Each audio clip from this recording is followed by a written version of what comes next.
as you turn the screw, the pin will start to move back and release the bag. Now the bag's released.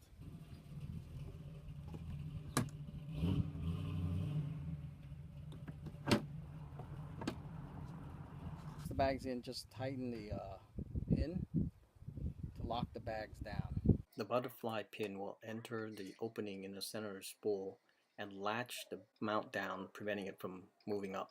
You close this, and the bag will move a little bit, but that's it. It will not come apart. It's pretty solid on the bike. There's about a small gap here.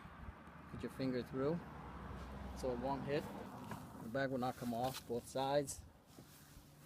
And you'll see that the left side, some of the metal shaved away to avoid the suspension